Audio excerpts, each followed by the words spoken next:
Bom, pessoal, agora aqui no segundo vídeo, né, vamos dar uma continuidade aqui falando a respeito das grandezas elétricas e as características dos aparelhos elétricos, né? Bom, aqui eu tenho o meu circuito simples da aula passada, né, do vídeo passado, onde tem uma fonte de alimentação, fios de ligação, interruptor, o elemento que transforma a energia elétrica bem ali. Bom,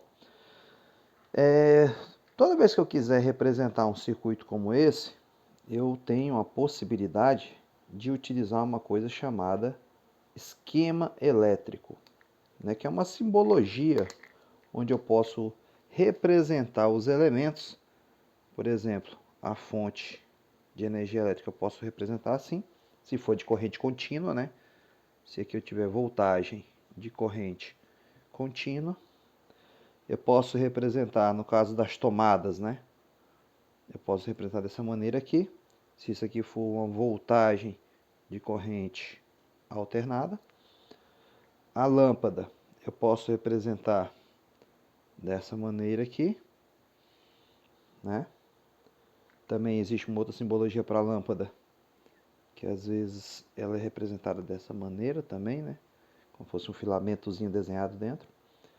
E em caso de alguns elementos elétricos que única e exclusivamente servem para aquecer, eu teria os resistores, que seriam representados dessa maneira aqui.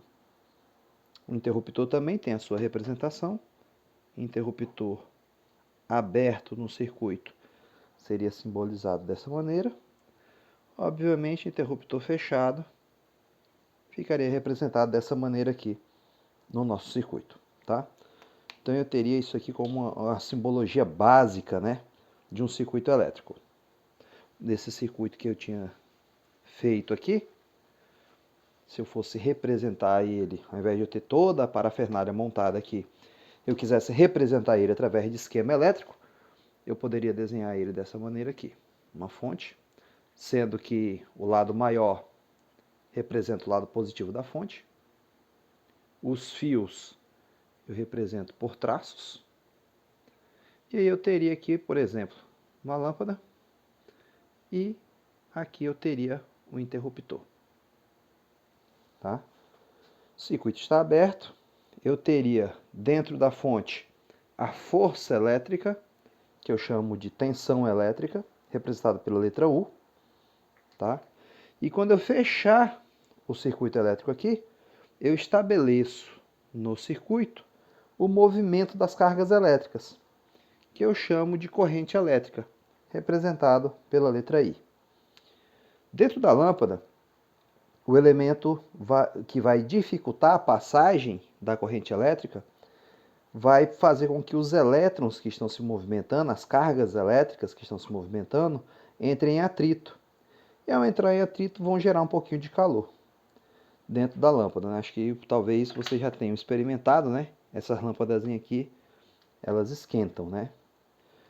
No caso, jovens, esse elemento aqui, dentro da lâmpada, que esquenta a lâmpada, a gente vai reconhecer ela como resistência elétrica, que vai ser representado pela letra R maiúscula, tá bom? Então eu teria a corrente elétrica fluindo através do circuito, transformando a energia elétrica dentro da lâmpada em outras formas de energia. Quando eu transformo a energia elétrica em outras formas de energia, a relação da quantidade de energia transformada pelo tempo, eu chamo de potência elétrica, que vai ser representado pela letra P. E esses aqui são os elementos básicos de um circuito, tá? Essas grandezas elétricas, elas precisam ser medidas. E como elas são medidas, elas têm unidades específicas. A tensão elétrica U será medida em volts, representado pela letra V. A corrente elétrica I vai ser medida em amperes, vai ser representado pela letra A. A resistência elétrica vai ser medida em ohms e vai ser representado pela letra grega ômega. E a transformação da energia elétrica vai ser a potência, representada pela letra P. E a unidade de medida dela vai ser a letra W, em homenagem a James Watt. o criador da máquina térmica, né? A potência elétrica está relacionada à transformação de energia, que está relacionado então à quantidade de trabalho realizado por uma máquina, seja ela de natureza elétrica ou mecânica ou térmica, né? Então a potência elétrica deriva lá dos estudos de James Watt na área da termodinâmica ainda, né? Coisas que vocês estudaram no segundo ano do ensino médio. Bom, essa relação dessas quatro grandezas elétricas vão estar fazendo com que a gente dimensione um circuito elétrico. E a gente vai falar dessas relações em breve. Basicamente, quando você monta um circuito elétrico, essas grandezas precisam ser conhecidas.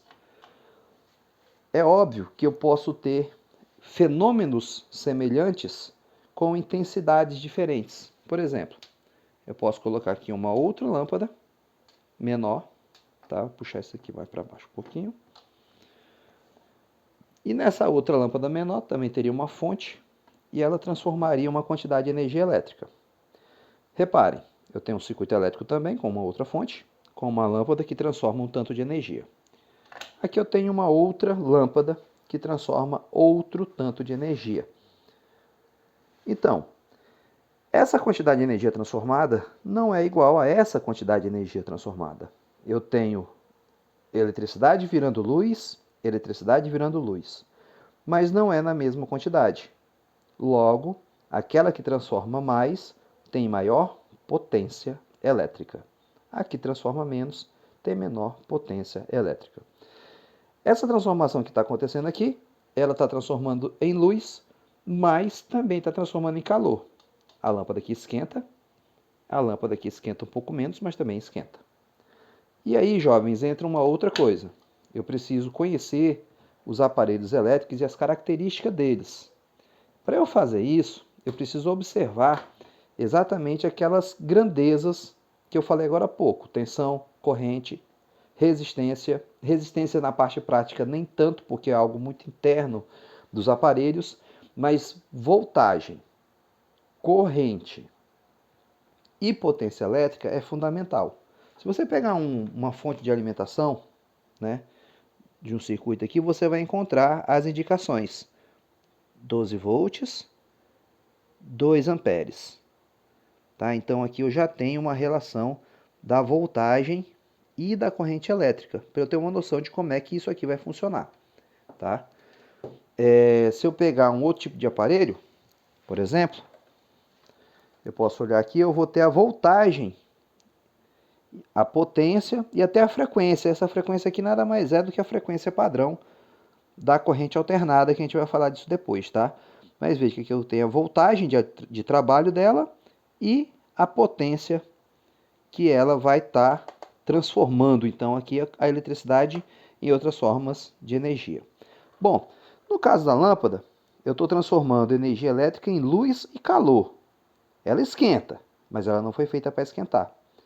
Então, teoricamente, ela é um receptor, porque ela transforma energia elétrica em outras formas de energia que não seja o calor. Já esse outro brinquedinho aqui, ó, que é uma sanduicheira, o objetivo dela é o quê? É esquentar. Então, ela vai ser um resistor. Quando exclusivamente produzir calor, eu chamo de resistor. Quando produzir outras formas de energia além do calor, eu chamo de receptor. Então, é sempre bom a gente observar isso. Enquanto maior quantidade de energia transformada, enquanto mais watts tiver, maior vai ser o gasto da nossa energia. Aqui, se eu olhar um receptor como esse daqui, ó, um aparelho de televisão pequena, né, eu teria aqui a tensão elétrica de 100 a 240 volts. Ela tem uma outra fonte separada e ela consome aproximadamente 60 watts. Ou seja, está transformando eletricidade em calor, porque ele esquenta quando está funcionando, mas ele está transformando também em imagem. E consome apenas 60 watts. Ou seja, se eu comparar com esse negocinho aqui, ó, eu vou ter uma quantidade de energia muito menor, 10 vezes menos. Se eles ficarem ligados no mesmo intervalo de tempo, a sanduicheira estaria consumindo 10 vezes mais energia. Por que isso é importante, jovens? Porque quando eu vou falar de energia elétrica, eu levo em consideração que essa energia é um produto que eu compro. E isso depende da quantidade de aparelho ligado, ou seja, da potência, e do tempo que esses aparelhos ficam ligados. Quando eu encontro esse produto, eu multiplico isso daqui pelo preço que a distribuidora me cobra por essa energia elétrica.